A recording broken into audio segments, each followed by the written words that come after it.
Hi there. Happy Wednesday if you're listening on Wednesday. If not, happy whatever day it is to you. Very happy to have you joining me here. Professor Eric Segall, the constitutional legal scholar of Georgia State University, is my guest today. Good friend of the show, of course. I wanted to have him on to talk about this lawsuit that Trump won or settled with ABC News on, as far as the precedent. It sets the precedent for it, as well as guns. Yeah, another horrific shooting the other day in Wisconsin at a school, and I wanted to trace back the movement, the gun rights movement, as it relates to the Supreme Court. That conversation with Eric Segall begins at about 30 minutes in, and the news starts at about 9 minutes today. But I've got your good stuff, your news, your clips, all of it coming up, so I hope that you'll stick around for that, and want to remind you to go get those tickets for PODJAM, everybody, in Las Vegas, March 28th through 30th. We've got a great lineup of some of your favorite guests, including Eric Segall, Mara Quint, Christian Finnegan, J.L. Covan, and so much more. So I hope to see you out there in Vegas. There is a link in the show notes. We are going to have a 3-day party. You're going to want to come, especially if you're a shy introvert. You say you don't want to come, and then you come and you have the best weekend of your life. March 28th to 30th. Get your tickets for PODJAM 2 right now, or whenever. I mean, everybody always says right now, but or whatever. Okay, that said, let's get to what I've got in the good stuff. First thing I want to mention is Marie Kondo. Are you familiar with her? She wrote this best-selling book, which has made a huge impact, sold millions of copies, called The Life-Changing Magic of Tidying Up, the Japanese art of decluttering and organizing. Now, I've tried everything in my life to become more organized, to declutter more, and I seem to get worse sometimes, 2 steps forward, 1 step back. But this book, she basically sums up how to put your personal or work or living space in order in a way that changes your life forever. And because I've tried everything from cognitive behavioral therapy to all kinds of other advice on this issue, I want to say this is the thing that worked. Last night, I actually couldn't sleep, which is usually not the case. Couldn't fall asleep, and I thought, I'm just not tired yet, which is almost never the case, but I went to bed early so I could get up early and finish the show. And so I just grabbed this book off my nightstand, which I always keep it there because it's that important. Started reading it again, and it's great. It's really very, very good. I can't say enough good things about it. It really helped me. Commit yourself to tidying up. Imagine your ideal lifestyle and space. Discard things. Tidy by category, not location. And then ask yourself if it sparks joy. Just a few steps of the KonMari method that Marie Kondo teaches. I think it makes a big difference in your life. We talked a little bit about cleaning and methods of cleaning and how I've been a mess much of my life. We talked about it on Monday Night's Hangout. And it was hilarious because the judgment and the solutions, it's something I think is worth discussing with people. Having a conversation with your friends about how they clean, I find it interesting. I'm sorry. But The Life-Changing Magic of Tidying Up is a great book. It's meant a lot and made a huge impact to me. And I'm actually a lot better than I ever have been, I think, as a result of it. That's where it all started. All right. Well, that is the first part of your good stuff. Second part is I just wanted to mention some rituals, some ways to make this month and Christmas even more meaningful than it already is. This is, again, from positive.news. Number 1, let the nostalgia flow. Whether it's watching a film you loved as a child or doing the same walk every Christmas day, there's something emotionally enriching about reconnecting with the past, and it's good for us, too. An expert psychologist says, like anniversaries and other temporal landmarks, holidays remind us of special times and help us keep track of what has changed and what has remained the same in our lives and in ourselves. Number 2, while creating fresh family traditions.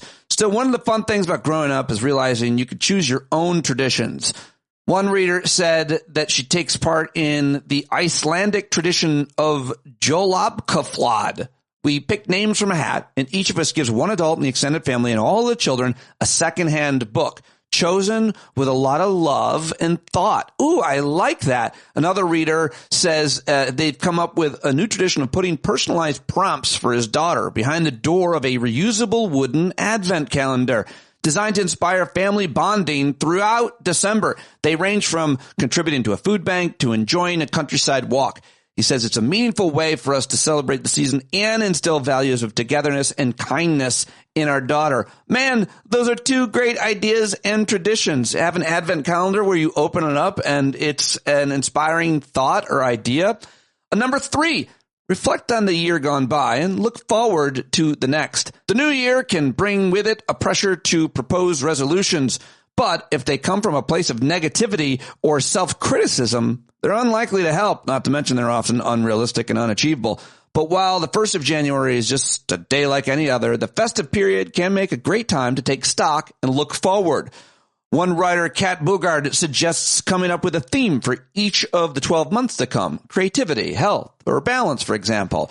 I'm not roping myself into a year-long commitment only to end up feeling disheartened when I can't stick with it, she explains, describing the changing focus as a way to keep things fresh, exciting, and motivating. Others suggest simply starting the next year with a mantra or intention such as ask and you shall receive, or adding gratitude exercises to your daily routine to start off the year on the right foot. Ooh, yeah, that last one is a suggestion I've been making and I've been taking. Gratitude exercises really help give a perspective of who you are and what you have versus what you don't have and who you aren't.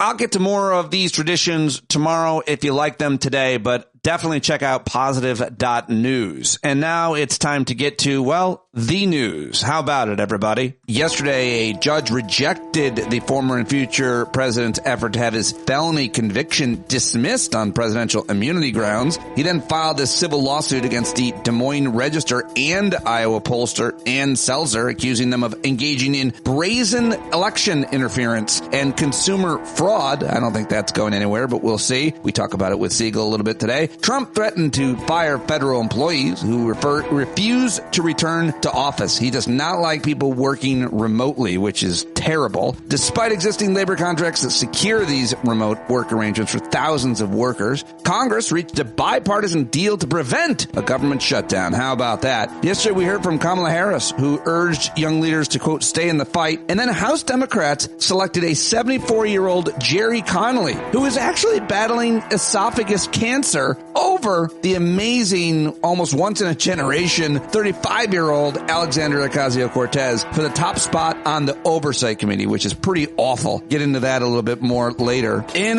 foreign news, Ukraine said it assassinated a Russian general in Moscow, a sensational assassination.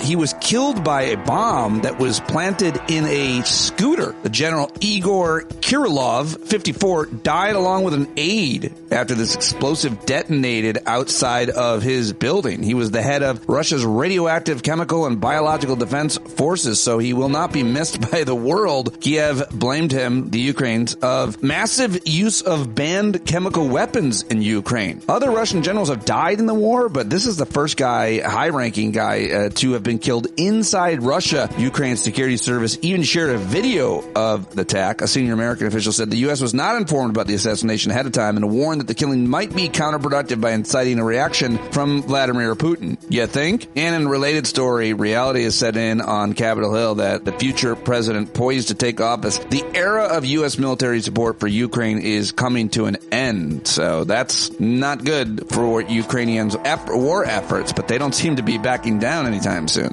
In Syria, the leader of a rebel alliance that swept to power last week said that all armed groups in the country would be dissolved and brought under the defense ministry. In Gaza, optimism for a ceasefire is rising. The pace of peace talks has picked up, pushed by multiple factors, including wars in Lebanon and Syria that have seriously weakened Hamas's allies and the election of Trump, according to the New York Times. Hamas said on Tuesday that serious and positive talks were taking place to reach a deal with Israel to finally end the war in Gaza and free the remaining hostages held there. All right, let's come back here to home. Luigi Mangione, the latest. He was indicted accused of first-degree murder charge that branded him a terrorist for the killing of United Healthcare's CEO. An Alabama woman received the country's third pig kidney transplant. That's pretty impressive. In automobile news, new American vehicles will be now required to have rear seatbelt alarms starting in September 2027. Maybe the Trump administration can get rid of that regulation. A fusion startup plans to build a power plant in Virginia in an effort to generate carbon-free electricity. That's pretty interesting. A fusion startup. And news that drug makers like Purdue Pharma secretly paid pharmacy benefit managers billions not to restrict painkiller subscriptions. Do you understand? They paid pharmacies not to restrict painkiller restrictions. Huge New York Times investigation about that. Absolutely worth digging into. Apparently, Robert F. Kennedy Jr., who Trump picked to be the health secretary, has in the past suggested that the polio vaccine actually cost more lives than it saved.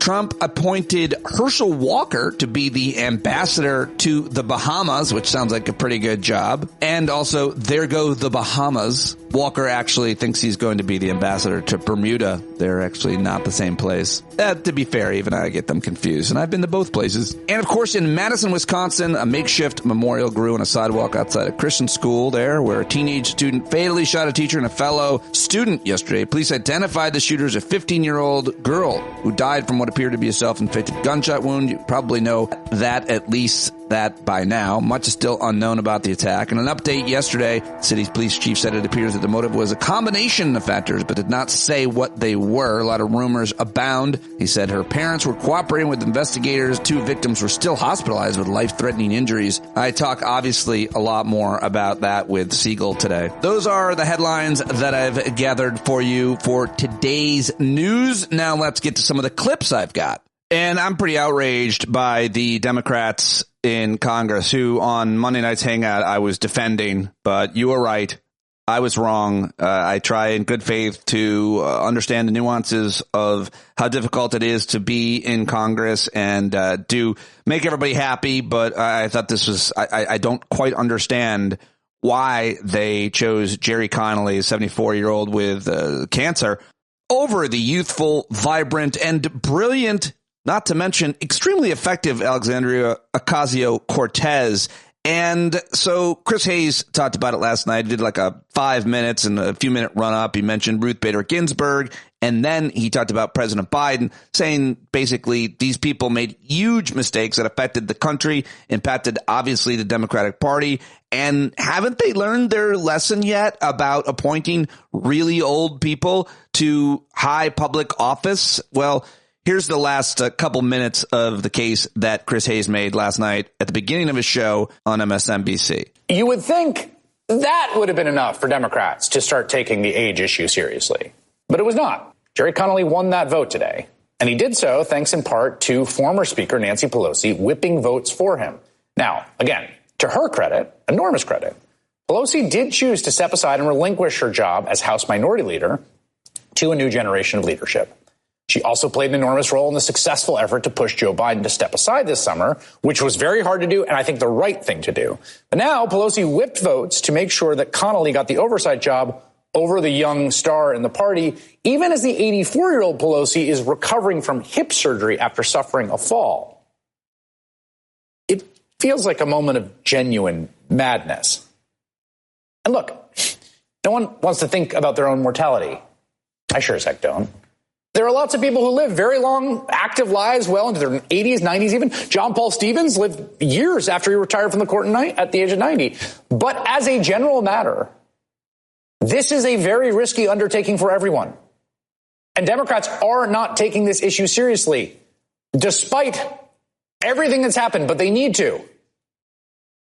Democratic Senator Jeanne Shaheen of New Hampshire just said she's undecided if she will run for another 6-year term in 2026 when she will be 79 years old. And again, this is nothing against Senator Shaheen personally, but according to Pew polling from just last year, 79% of Americans support age limits for politicians in Washington. That is a striking, overwhelming number in today's polarized environment. 79% of Americans don't agree on anything, but they agree on this. And Democrats should listen. Yes, I agree. Democrats should listen. They should also listen to Joanne Reed, who talked about it with a guest of hers. Same issue on the show yesterday, but she was talking to Alencia Johnson, who's a former senior advisor to Vice President Kamala Harris's campaign. Here's a little bit of that conversation. Why not have an AOC and a Jasmine Crockett, who, quite frankly, are never scared? Never. Of Donald Trump or Republicans. Communicate with regular people about regular things. I mean, AOC and Jasmine Crockett are probably two of their best communicators. And, you know, you have You have people that have the skills, but they're not pushing them forward. That's right. You know, Ayanna Pressley is one of your strongest communicators. Why isn't she pushed forward? Do you also feel that these women of color, these young women of color are getting set aside in a party that during this campaign, and this was Biden's team that Harris took on, refused to pay for the ground game? They didn't want to give LaTosha Brown and Black Voters Matter any money.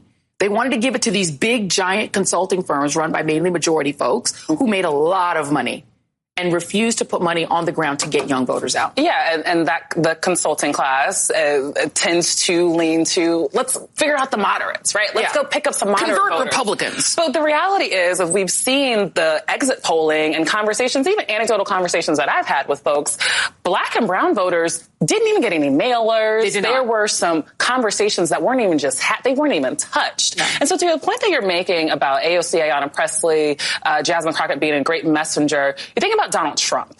He is a wonderful messenger. That's the credit that I'm going to give him. He knows how to use culture and reach people so he can distract them from what the administration is going to do. Yeah. We need messengers to make sure that people are paying attention to all these hearings on Capitol Hill, to communicate to voters. I don't agree with what Bernie Sanders said, that we've abandoned the working class people. No. We actually are the party of working class people. And working class people are not all white. And they're not all white. And actually, we have the policies for those people. Jasmine Crockett, Ayanna Pressley, AOC, the list goes on. Those women know how to communicate to those voters. That's why you saw so many AOC Trump voters, right? Yeah. She did that polling, and people want to be engaged. They want authenticity. Authenticity and feel as though their voices are heard. And those are the disruptive voices that I think the party needs to concede, retire, enjoy the rest of your life. What is about this? Yeah, well said. Alencia Johnson, former senior advisor to Kamala Harris's campaign, talking to Joy Reid at the Readout on MSNBC. There are so many good young women of color, obviously, in the Republican Party. But, you know what, frankly, if you didn't even want to be that generous or that open-minded or progressive, I guess, you could still appoint Hispanic or even white men. Yeah, here's a couple of them that are very effective that I like a lot. First, let's go to Congressman Robert Garcia of California. Here he is yesterday making the case against RFK. I think that's really important on a House floor speech yesterday. I rise today to call on our colleagues in the Senate to reject Donald Trump's nomination of RFK Jr. as Secretary of Health and Human Services. Now, RFK has proven himself for decades to be a conspiracy theorist, and we cannot allow the critical work by the HHS and the doctors, the medical professionals there, to be undermined by someone with his record. Now, for those not familiar, RFK Jr. first has no scientific or medical credentials. Instead, he spent his career fueling anti-vaccine movements around the world, including one in Samoa that contributed to a measles outbreak that killed dozens of people and made almost 6,000 sick, most of them children and infants. Now, RFK Jr. has falsely claimed that vaccines cause autism and suggested that COVID health measures were worse than the Holocaust. He's also peddled in conspiracy theories that chemicals in water are making children transgender and gay.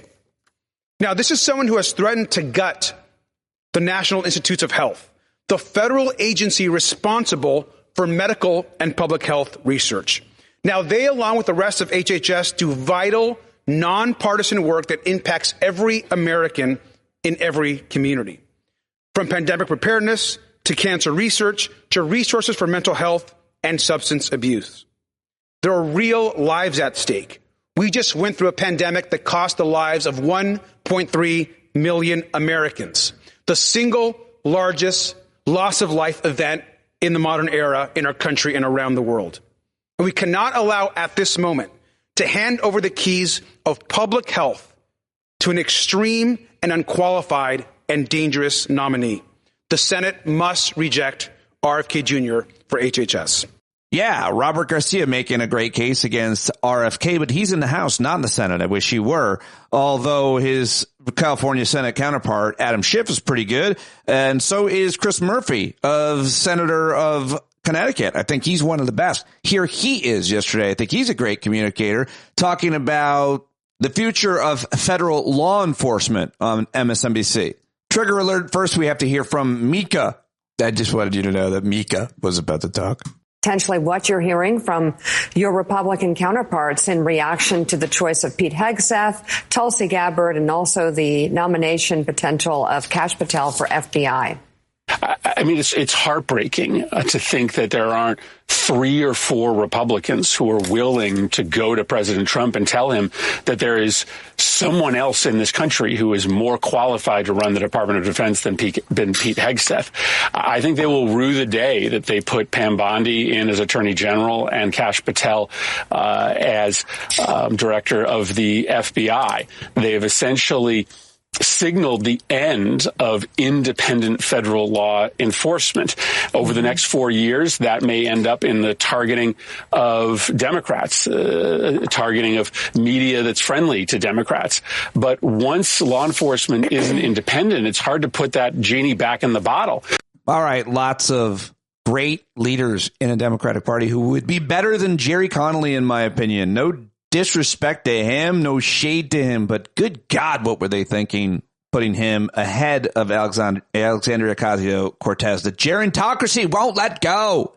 All right, well, let's head to Canada, where the Prime Minister, the embattled Prime Minister Justin Trudeau, he spoke at a Liberal fundraiser following the resignation of his colleague Chrystia Freeland as finance minister. So a lot of chaos in Canadian politics. I got 2 clips for you, but this is Justin Trudeau yesterday, and he is giving a rousing speech, getting a great audience reaction, basically casting shade upon his southern neighbor and our culture and laws. We stand for an economy that is fairer, greener, and stronger. An economy that works for everyone, not just the richest few. We stand for safer communities, free from assault-style rifles designed for battlefields. We stand for a woman's right to choose. We stand for the right to be who you are and love whom you love. On se tient debout pour notre culture. What's that? On se tient debout pour nos langues. All right, with the French. We stand for the rights of linguistic minorities, and that means les francophones à l'extérieur du Québec and anglophones inside of Quebec. Wow. They're cheering for... We stand for reconciliation. We stand against those who think they can exploit the vulnerable. We stand against hate and division. We stand with workers and the middle class. We stand with Canadians. We stand up for Canada. Merci, mes amis. Thank you so much. All right. There you go. A couple languages there. There's Justin Trudeau. He's on his way out. Oh, man. It was a pretty good speech. They said we should have him give a rousing speech. Remind everybody who we are and what we stand for. There you go. Well, we also heard from another Canadian MP yesterday, a guy named Doug Ford, Canadian official threatening to cut off energy to the United States. He's the Premier of Ontario and chair of the Council of the Federation. Here's Doug Ford, another Canadian, threatening us yesterday. We will go to the extent of cutting off their energy, going down to Michigan, going down to New York State and over to Wisconsin. I don't want this to happen, but my number one job is to protect Ontarians and Canadians as a whole. We'll use every tool in our toolbox, including cutting them off energy that we're sending down there. Folks, this is coming. It's not if it is, it's coming. And it's coming January 20th or 21st. And we need to be prepared. Oh, terrible. I hope he's wrong. That's Doug Ford. Carlo must know him. Carlo in Canada. What do you think of your boy? You really think he's going to turn the electricity off on us? The energy flow? How's Trump going to handle that? I don't think so. I don't think. Wasn't your brother a fat cocaine addict, or was that a different one? Okay, let's now go to CNN, where Jake Tapper had the legendary First Amendment expert lawyer Floyd Abrams on to react to the president-elect Donald Trump's lawsuit against the Des Moines Register, which is next after ABC bent the knee and settled with him. Here's a little bit of that conversation. We turn now to Floyd Abrams, who's argued numerous high-profile First Amendment cases before the U.S. Supreme Court. Floyd, what's your response to Trump bringing this lawsuit against the Des Moines Register for a bad poll, an inaccurate poll, but one that he is alleging was fraudulent and constituted election interference. I've never heard of a case like this. I mean, this is really a strange claim. Trump had been favored to win in the state. This very respected pollster from years back came out with a poll saying he was really in trouble and was in fact behind, and he wound up by winning by 12 percentage points. What's the problem? I mean, it's really, really striking. And on the face of it, it just has the smell of being just furious at her for just saying at some point you could lose this election. But there just doesn't seem to be any legal basis for it. And that's just a strange quality, except that he wants to punish her because she never should have said he could lose. All right, there you go. Floyd Abrams yesterday on CNN. See, I got no problem with that guy who's like 100 years old, but he's a legend, and he's still real smart, real sharp as he ever was, sharper than I'll ever be. I got no problem with that old man being on TV and giving his expertise. I just have a problem with putting that guy in charge of the entire U.S. Senate, the country, or the Oversight Committee. So I guess I'm an ageist. Anyway, let's go now to Trey Crowder. One of our favorite comedians. He did another car rant. I play every one of these that I see. This one is on all the crazy drones and UFO stuff going on. Here he is. Man, y'all seen all this drone stuff? It's been a big couple of weeks for spaghetti people, ain't it? First, their boy Luigi takes out Insurance Bowser, and now half of New Jersey is sending in home videos to CNN where they're out in the yard like, Ma, we have friggin' ET scanning our garage out here. Right, now listen, I gotta be careful with this story because, full disclosure, I'm pretty into aliens, right? I always have been. And they used to be fine, by the way. Used to, you could believe in aliens without people automatically assuming that means you also believe in vaccines that turn people into transgender lizard globalists or whatever. It's like, no, I just believe in flying saucers, not a bunch of crazy shit. I get that it's a little inconsistent. Earlier, I was reading people online saying that this whole thing was a false flag operation from the deep state so they could institute a one world government. And I was like, okay, well, obviously that's absurd. Now, if we could just get back to my theory that the two types of drones represent eternally warring and philosophically disparate alien factions engaged in the Cold War for the future of humanity, that would be great. Thank you. Now, listen, as I'd said, no, I don't think this is aliens. But what is it, though? Is it our military and enemies, mass hysteria? Some people say it's our own military secret tech, and they're scanning for something like a lost nuke. But all these sightings are at night, so apparently they're not that concerned about it. I feel like I speak for most of us when I say if the job at hand is finding a lost nuke, maybe pull a double shift or two, guys. Authorize some overtime. I get that it's the holidays and shadowy military operators have family plans too, but, threat of total annihilation and all. Right? And also, an enemy military? No, we'd be shooting them down already. Like, remember we had that whole Chinese weather balloon thing? Yeah, well, during that, the Air Force shot a goddamn Patriot missile at some kid's science project, right? So we'll take any excuse to explode stuff in this country. But even more than that, though, we'll take any excuse to lose our minds over nothing. The whole Chinese weather balloon thing, at one point, that was supposed to be aliens or World War III, too, remember? We just do this every now and then, and it almost always amounts to nothing, right? Homicidal clowns in the woods, anybody? That's a throwback, right? So as boring of an answer as it is, I gotta go with mass hysteria here. The White House's official statement is that most of these sightings are misidentified normal things, and that's probably true, because apparently people don't know, but the night sky is lousy with all kinds of lit up shit, and now because of these stories, people are just looking up and they see what they want. All kinds of these reported sightings have already been confirmed 100% to actually just be really far off planes and stuff. Like, imagine Lauren Boebert outside with binoculars like, dear God, do you see that glowing orb in the sky? It's massive. And her assistant's like, Congresswoman, that's the moon. Like, people just see stuff, y'all. Not to mention all the people that are sending their drones up in the sky to find all the drones in the sky, and in doing so filling the sky with drones. We just do this whole freak out over nothing thing pretty regularly. And as much as I would love to grab a towel and head to an intergalactic kegger, I think we're probably doing it again right now. All right, so let's all just pour some eggnog, kick back, enjoy the holidays. Love y'all. All right, there you go, Trey Crowder. Amazing as always. Love that dude. His rants are so good. Now it's time to get to our ranter. It's Eric Segall. He, of course, is a professor of constitutional law at Georgia State University. He's written 2 books on the subject, Supreme Myths and Originalism as Faith. He speaks all over the country. He's been published in all the major media and news and legal outlets. And, of course, he hosts his own podcast, Supreme Myths. You can find him on TikTok, on Twitter, and everywhere else. He's going to be with us in Las Vegas, which is where we start. Ladies and gentlemen, it's the Legal Eagle, Eric Segall. And just the man I wanted to talk to, Eric Segall is back, the Legal Eagle. He'll be joining us, by the way, at the PODJAM in Las Vegas. Very excited to have you there to meet everybody. They're all going to see just how large you are. I mean, larger than life. You use the word join. Hello, my friend. It is very soothing to hear your voice. I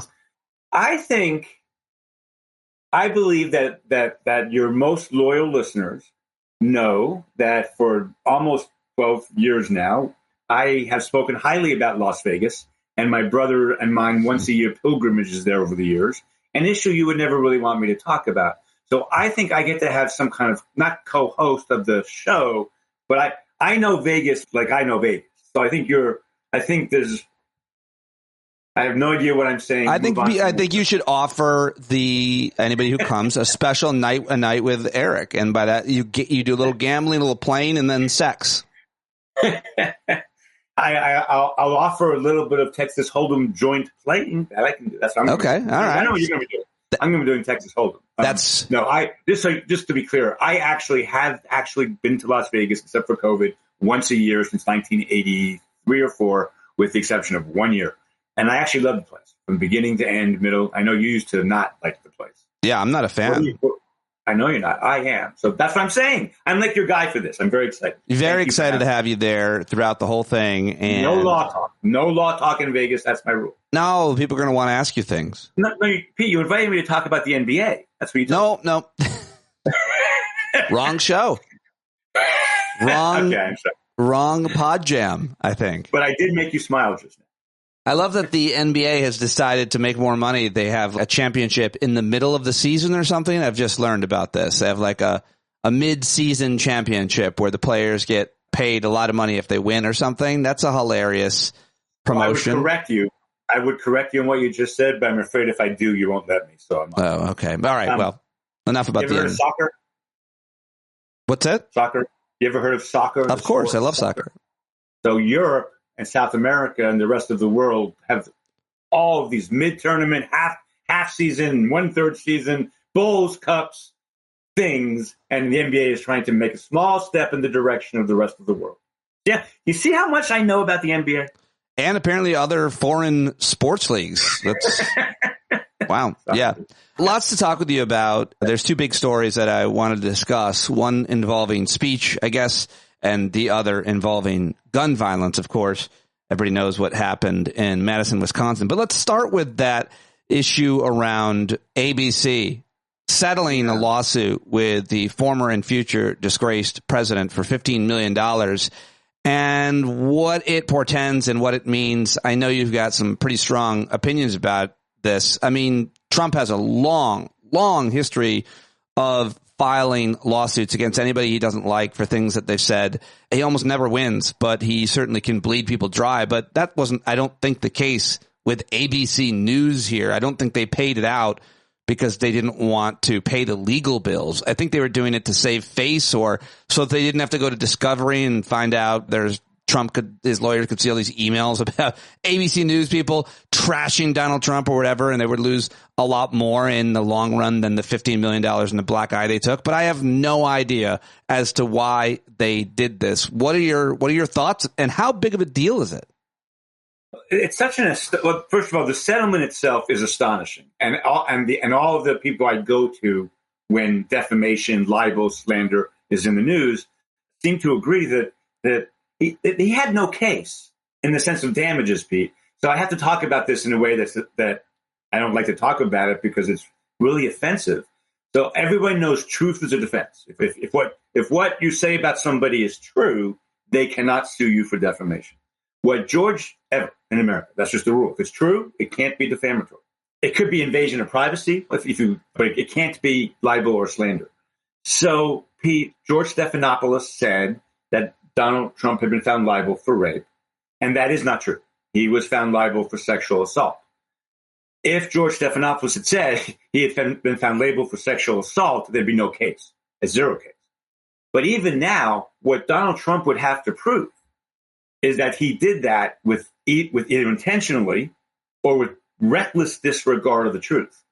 And that standard is a weird standard, but it normally applies to newspapers who have a week, a month, a year to research a story. To apply that standard to an off-the-cuff statement in a TV interview, there's no way they win that case. But even if they win the case, what are the damages? The difference between the injury to his reputation from a rape liability to a sexual assault liability, but Pete, it's even more narrow than that.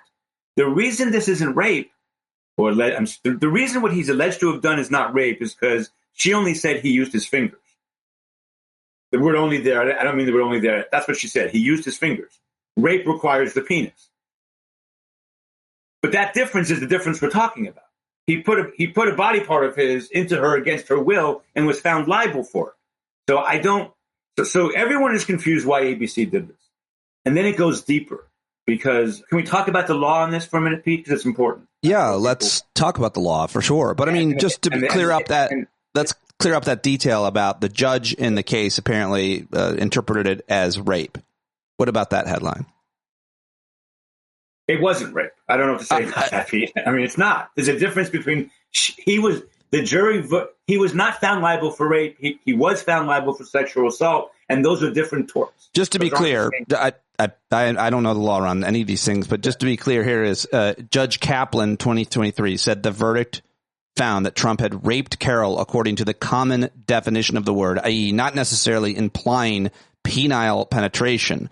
In August 2023, Kaplan dismissed a countersuit and wrote that Carol's accusation of rape is substantially true. That's what a judge said. Right. That just makes I'm not 100% sure, Pete, but it doesn't matter, because if all of that is exactly true for the reasons you're saying it, that makes it even more crazy that ABC would settle the case. Right. Everybody is confused. Why did ABC do this? Yeah. So that's what I want to circle back to. Pete, when someone brings, so where do we get this actual malice standard from? Prior to 1963 in America, people could sue public figures, celebrities, whoever, based on state law. When you sue someone for slander or for libel, you're suing them under state law. And what happened was New York Times was sued in Alabama in a ridiculous case in a way that could have bankrupted the New York Times because of how Alabama was doing it. So the Supreme Court, for the first time in history, in 1963, said that when public officials, and they said officials, not public people, and that becomes important in a second, they were really talking, the New York Times was reporting about public officials. They laid down the standards. When you sue a newspaper for reporting about a public official, you have to show this actual malice thing. Right. They either knew it was false or were reckless about not knowing it was false. That only applied to politicians, to public officials. Today, it applies to everybody. Tom Cruise, you're covered by this today. I might even be covered by it today. I'm not sure, but you definitely are. So someone accuses you of something, Pete, and you want to sue them for slander, you've got to show actual malice. Justice Thomas has been wanting to change this for years. And that's a weird thing. Like, that's just, he's the one who pushed changing this. And when he did this 5 years ago, we all thought, that's interesting, because that's one of the cases, New York Times versus Sullivan, that like the Federalist Society has never wanted to overturn that until a few years ago. Like that was an opinion everybody agreed with. Not anymore. Why is all that important? Because Viktor Orban did exactly this. This is exactly what Orban did. The leader of Hungary did something similar with his courts? When he rose to power, it took years. He started suing media companies and making them afraid of reporting about him and making them afraid of reporting the news truthfully. And in fact, so I've joked on this podcast before about this very nerdy con law list I belong to. One of the women on that list is really one of the world's leading experts on how he came to power And she said this was absolutely part of his initial strategy. Make it so that no one can criticize us. And that's the scary part about ABC capitulating to Trump. And it's the scary part about Justice Thomas wanting to change the law. And let me be clear, because someone out there, if Keith Kaplan ever heard this, he'd be yelling at me right now. I think that the Supreme Court's use of defamation law is wrong and incorrect. I think public officials should be protected by the actual newspapers. The media needs to be protected when they criticize public officials, governors, mayors, senators, people running for office. And I think the actual malice standard is right. So I think that would apply here. But Pete, when they criticize you or Tom Cruise or anybody else, I don't think that. I think they deserve much less protection than that. And I think that should be up to state law. And that's where it began. It began as a protection for just public officials, and then it became celebrities. That's just my take. When it comes to Hungary and Orban, when it comes to history, when it comes to current day America, the clear issue here is that the former and future president is intimidating journalists and anyone else with a microphone or an outlet, a platform, which is basically everybody now, from reporting on him. Things that, let's say, he doesn't like, things that are true, but that he doesn't like. I mean, and that's what we're seeing. We're seeing all kinds of historians on authoritarianism talk about why this is bad. Be a little bit more specific as to why this is a bad precedent to set for Trump to do it and for ABC to settle. Well, so he also sued. Just before we started talking, I saw he's threatened to sue the Des Moines Register. Right. And Des Moines Register only for the Register for reporting on a poll, that famous poll that showed he was losing in Iowa or whatever. He can't sue over that. Like, he can say he's good. I mean, he can, but there's no. I don't know what legal cause of action he would have. So what I think the key point that my friend made, because I'm not going to hold myself out as an expert, but the key point my friend made is that people have to understand, even in a very small country like Hungary, which is the size, or Austria, or any of those countries that are the size of Texas and all that stuff, this is a slow process. I think people have in their heads that this kind of authoritarian regime just happened. One day you don't have it, then you do. There's a coup. Yeah. No, that's not the new wave. The new wave is not like that. It's more like what's happening to us. And frankly, how Hitler came to power. First you get elected, and then you make a little more, a little more. And so the strategy here, so in Louisiana, a law professor said to his class, if you voted for Donald Trump because you like his policies, but also think the man himself obviously falls short of what we like, the behavior we like people to have, that's fine, he said. Go out in the world, do his policies, but please don't act like him. In other words, if you like his policies, fine, but don't act like him. Well, that triggered the governor of Louisiana writing a letter saying that professor should be fired. Wow. And he's tenured, by the way, and that's still playing out now. Pete, the idea, and it's not a 3-hour thing or a 1 month thing, is brick after brick after brick of slowly scaring people. Now, can that happen here like it's happened in other countries? And by the way, the woman I'm talking about, her work was in fact criminalized in Austria or Hungary, I forget, and taken off out of the country. What's her name? Kim Chappell. She's at Princeton, and you should have her on your show. I will. So I don't know, Pete, but it's just an environment where people are afraid to speak and criticize is not overnight. It is a slow regime, and it is happening, and I hope we can fight it back. Okay. I mean, any speculation as to why ABC would do this? Why they would settle? The one thing I mentioned, one reason why it could be because on Discovery they were going to have embarrassing emails come out or something. Right. No, I really don't. Other than I swear to God, it's not a conspiracy or anything like that. My overwhelming sense that whatever it was, about 3 months before the election, I don't know exactly the moment, when all the billionaires, all the money, everything shifted.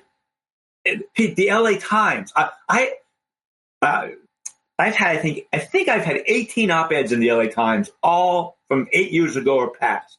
The LA Times is now run by somebody who thinks you have to have equal Trump editorials. And there's this whole shift of power to Trump that started months ago. And I'm guessing the ABC is part of that. I don't know what it is. It's noticeable. It's also an attack on Ivy League institutions and higher education. It's all the same stuff. We're going to attack the universities. We're going to attack the media. It's how you move slowly towards the concentration of power. Right. Sorry, I don't mean to be. I feel like I'm sounding very. No. I think that's important. You're citing obviously the scholar's work as well. Definitely, how Viktor Orban wins is one of the things that she wrote. Yeah, cool. Yeah. And also scary. So, all right, the other issue I wanted to discuss with you, of course, is gun violence in America. We've talked about this lots and lots of times, but it never gets old to discuss because it's so important. Specifically, I feel like I was doing an interview yesterday with this guy talking about it, and I was trying to cite this point in history of the court when the former Chief Justice Warren Burger, is that his name? Talked about how the Second Amendment was basically being misinterpreted by extremists. Oh, much worse than that. Much worse than that. That wasn't the word he used. Well, I'll get to the exact quote of what he said, what he talked about, but let's talk about like before and after that. How the court saw gun possession and ownership for most of American history was one way, and now it's completely different. And that took place over a not too long period of time, that kind of transformation of how the court saw it. Where do you want to start on the timeline? So if you were talking to 99% of law professors in America, they would say you always start with the text. I never say that, but I'm going to say it now because in this situation, what does the Constitution actually say about guns? What it says is, as everybody knows, but it's important, a well-regulated militia being necessary to the security of a free state, the right of the people to keep and bear arms shall not be infringed. And for most of this country's history, it was well accepted why that was in there. And it is two reasons, not one. Some liberals would say it's only one, but they're not right. The overwhelming point of the entire Bill of Rights was those rights that were deemed fundamental at common law before the speech, religion, whatever, and self-defense were very important. And self-defense was an idea the founding fathers had, but it's not, and really strongly, but that's not the one reflected in the Second Amendment. The idea of the Second Amendment is we don't like standing armies. We are afraid of standing armies. When the national power has a standing army, that is terrible. So to combat that, we have 13 colonies, now states. We're going to make sure they have a well-regulated, organized, official militia. And we're going to make able-bodied men over the age of 18 buy muskets and guns to be in the militia in case the national government gets tyrannical, Pete, because they were terrified of King George's type of tyranny. But it had nothing to do with hunting and nothing to do with self-defense in the home. Had nothing to do with any of that. It was to stop the potential of a standing army. And that's where we stood for a very long time. Now, as the Civil War approached and afterwards, some people started talking about gun rights in America, which led to eventually, and it started in 1791 anyway, 41 states protect gun rights in America. 40 or 41, it changes.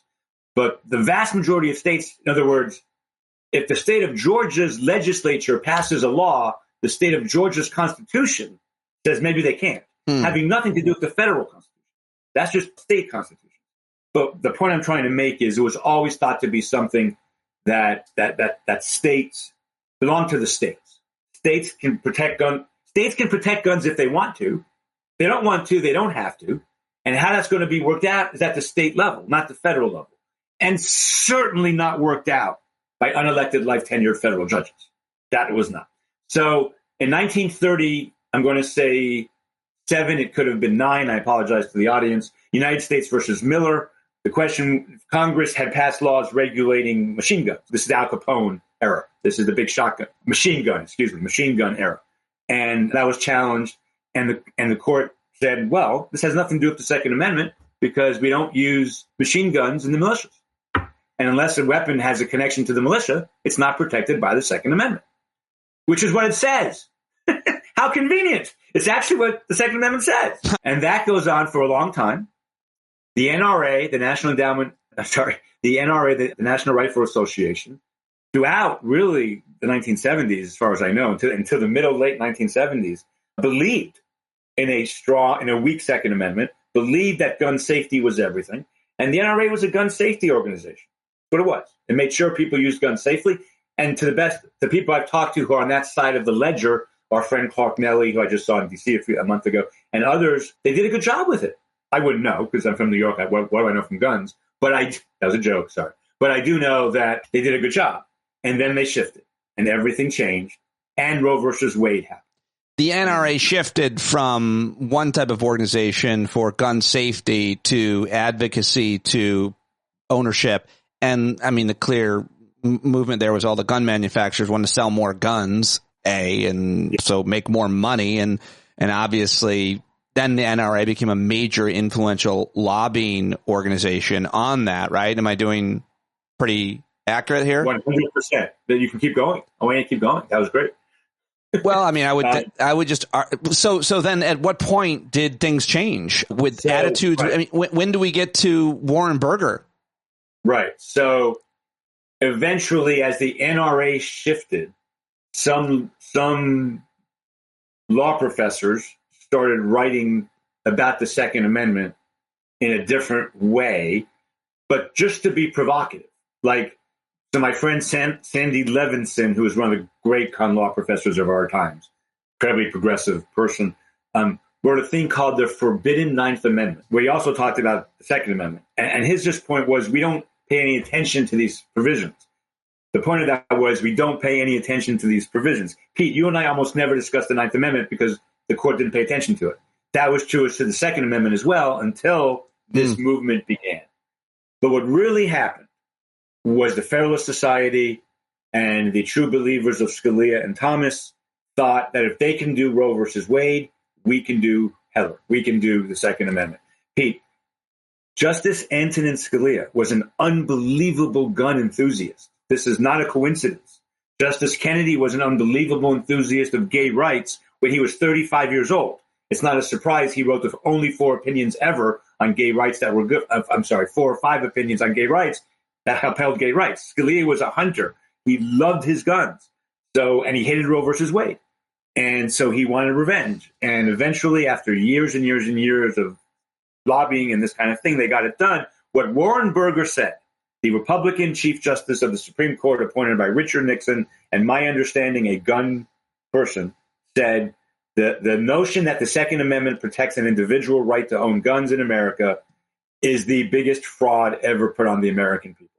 Pete, he didn't say it was a misinterpretation. He didn't say it was, I don't think the history supports that. He didn't say people are making silly arguments. He used the word fraud for a reason. He used the word fraud because it was an intentional misrepresentation. And that's an incredibly strong statement from a man who was known for his formal politeness. He was the Chief Justice. He was very formal in appearance. He was very formal in how he treated things. For him to say that to use the word fraud, well, it had the impact it should have had. And that's what it's, Pete. We can reasonably disagree about gun policy. We can reasonably disagree about what to do about 400 million guns in America. We can reasonably disagree about how to interpret the Second Amendment. The only thing that we cannot reasonably disagree, what is true, is if you believe in originalism, if that's your belief, then the Second Amendment cannot mean what Thomas and Scalia say. Let me play this for you. This is Warren Burger, the conservative, in 1991, declaring on PBS what you just said. Let me see if I can play it for you here. Chief Justice of the U.S. Supreme Court from 1969 to 1986. Charlene Hunter Gault spoke to him last week. If I were writing the Bill of Rights now, there wouldn't be any such thing as the Second Amendment. Which says? That a well-regulated militia being necessary for the defense of the state, that people's rights to bear arms. This has been the subject of one of the greatest pieces of fraud, I repeat the word fraud, on the American public by special interest groups that I have ever seen in my lifetime. Now just look at those words. There are only 3 lines to that amendment. A well-regulated militia. If the militia, which was going to be the state army, was going to be well-regulated, Why shouldn't 16 and 17 and 18 or any other age persons be regulated in the use of arms the way an automobile is regulated? The news of the... Well, there you go. I couldn't hear it. Well, that's Warren Berger on PBS saying that the guns should be regulated the same way cars should be regulated. Well, I want to emphasize that we can all. This was a concerted effort to put profits over safety, and still is, and a concerted effort to misrepresent what the Second Amendment originally meant. What they really should have said is, we think the Second Amendment should mean this, blah, blah, blah. But people have to remember, states can protect gun rights. We don't need judges to do it unless the Congress starts getting in the business of regulating guns in a meaningful way. And there's no chance of that, right, Pete? Is that going to happen? No. So when states like Montana and other states, whatever, want to regulate state where they want to do it, we should let them. That's not what's happening, and it's a real shame. And the drain, it's, by the way, Pete, it's not just that more people die and more people commit suicide and more people have accidents. It's not just that. This litigation now is incredibly expensive. And that's just tax dollars defending state laws that would have been easily upheld at any time in American history prior to 2008. No federal court had struck down a law under the Second Amendment in our country's history into 2008. Ever. Wow. I know. The Heller case was the first time that happened? Yes. Wow. Yes. Wow. Yes. I know. Yes. Well, what do you see? One of the other question I wanted to ask you is, I mean, what else to say? Is there something else to say about that you wanted to mention about? I guess I'll tell you the thing that is not emotionally, but in my profession makes me the maddest about all of this is I just responded to it the other week on Blue Sky or whatever the heck we're on now in that forum. This idea that Thomas says this all the time, that the right to speak in the First Amendment, the right to practice religion in the First Amendment, and the right to own guns in the Second Amendment should all be treated the same. And Pete, I don't know how to live in a world where such an incredibly stupid statement can be uttered. But it's uttered all the time, and it's just not.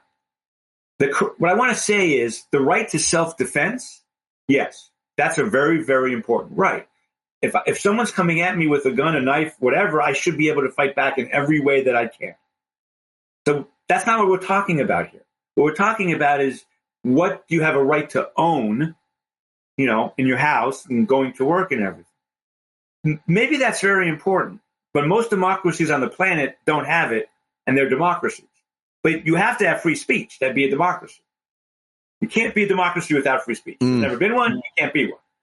So they're not the same. And then people say, then why is it in the Constitution? My answer is for a reason that no longer exists.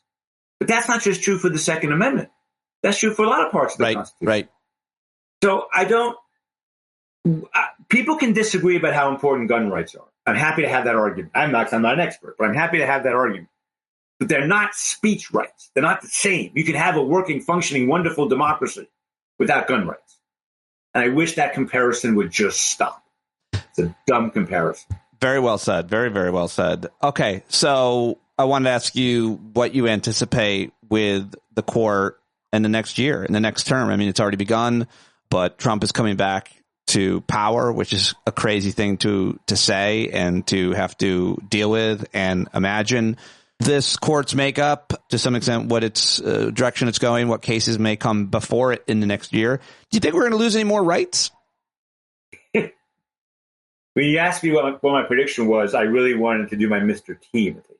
You have a Mr. T impression? I do. You want to see it? Is it Pity the Fool? Are you going to? No. Go ahead. I'm going to turn my head away from you, and then you ask me the same question again. What rights are we going to lose? No. What's your prediction for the court after Trump gets elected? What's your prediction for the court once Trump gets back in power for the Supreme Court, Eric? Pain. That's what Mr. T said. They said, what's your prediction for the fight, Mr. T? Pain. Rocky. Oh, my God. Your lack of awareness of this unbelievable moment in movie history. Yeah, I'm never the guy to do that on. Rarely do I get those references. It's a real blind spot for me. movie quotes. Oh my! Okay, Sorry. edit that out. No fun. Cut it out. Delete No it fun. from the record. That's fine. Just delete it. Keeping it in. Okay, so what do I expect from the court? It depends what Trump does. If Trump comes in and the Overton window has already moved to a place I can't even recognize, but if Trump comes in and it's terrible but not the end of the world, then the court will cause us all a lot of pain and do bad things. If Trump comes in and starts doing heinous and horrific and locking up the media and locking up everything else, then the court will either fight that very strongly or they will give up. I would like to think they would fight it very strongly, but that depends on how their prediction as to what Trump will do when they fight it. Right. Trans rights are in trouble. That's obvious and clear, and that's going to happen, and that's a shame. And I wish that wasn't the case. So the answer to your question, Pete, is yes. People are about to lose more rights. Just not you and me, but others, yes. The thing that's going to happen is they're going to make it very difficult for the federal government to regulate business. That's their ultimate goal, and that's going to be terrible, and the court is probably going to let them do that. And is that in reference to the decision called Chevron in terms of how agencies can regulate, or? Not just Chevron. The Roberts Court has been on a crusade since 2011 to make it just very difficult for federal agencies to be efficient. So, for example, all the rules about who the president can fire and when and all of that, they're doing it all in a way that's just going to make oversight virtually impossible and congressional legislation much more difficult. The shortest way to say it or look at it is that the transfer of power away from Congress and the legislative branch to the new king, the executive branch, whoever's the president, is a major, major change in American society, much less legal framework, right? I mean, giving the executive so much power to, in this case, regulate, well, everything. No, I don't know. I'm not sure. What I was trying to say is Congress has given the executive branch all this power in the EPA and HUD and independent agencies and the consumer finance, all that stuff. But the court has made it harder for those agencies to act and made it harder for Congress to give them power. And those agencies are going to be staffed by people who don't want to exercise that power, which is why, as we're speaking, my epidemiologist friend, who's an expert, tells me experts are leaving NIH, experts are leaving CDC, committed people at the Department of Justice are leaving. And these are all the people, Pete, who do most of the work that keeps this country going on a national level. So, for example, where I do have where my oldest friend from high school is a really noted epidemiologist, he's really telling me that if a crisis were to hit, the Trump administration will look at it as a political question, not a scientific one. Right. And that's a serious Well, problem. that's exactly what they did during COVID-19. I mean, they looked at it as a political question, not a. But even then, there were more barriers. Those barriers are fewer and far between. But something you said is true. It is true that Congress, if we just applied what's in the Constitution, Congress can stop a runaway president. But Congress has the power of the purse. I mean, tomorrow Congress could say no more money for you, Mr. President, in a lot of ways. The problem is James Madison called that parchment barriers. Almost everything we have, Pete, I've said this on your show before. Maybe we should end it with this. The Russian Constitution in the 1950s was an amazing constitution. Freedom of speech, freedom of religion, freedom of this, freedom of healthcare, freedom to be happy, freedom for gold, freedom of everything. They had no freedom. They had no freedom at all. They were just words on a paper. Right. Our Constitution, at the end of the day, it's just a piece of paper in a box. And we have a series of norms. And this is why I'll throw one line at you as we go. Maybe this will get aggregated. I have recently come to believe that somebody, a good friend of mine, said to me years ago that I didn't believe. I was wrong. He was right. I think Mitch McConnell can take a lot of the blame for this. Because he didn't do anything unconstitutional. But he broke a norm that was so important. He broke a tradition and norm that was so important. The president doesn't get to appoint a justice for a year. Once you do that, that's what we're looking at with our Constitution now. Really a set of norms, and Trump doesn't care about any of them. When Ruth Bader Ginsburg died President Obama was not allowed to. Well, Merrick Garland never got a confirmation hearing because Mitch McConnell didn't allow it. And then when Scalia died. Yeah. Forgive me, when Scalia died. Yeah. And then Amy Coney Barrett is rushed in at the last second after he already lost the election. Right. If Amy Barrett doesn't do that, Roe versus Wade is not overturned. If you believe Justice Thomas is authentic when he said he wouldn't overturn Roe and Dobbs. So that shattered a lot. And everything else is on paper, Pete. So unless the people believe it, that's why Jeffrey Toobin, who I've criticized Jeffrey Toobin a lot, but he did say in the 9, we get the Supreme Court we deserve. And in some ways we get the government we deserve. And I think we have to recognize that, move on from it, hope we survive 4 years and make some real big change. Well, I appreciate you helping us understand it. As always, I think that we will, along with your help. Much, much appreciated and gratitude, and very good stuff today. Thank you, as always. Thank you, my friend. Appreciate it.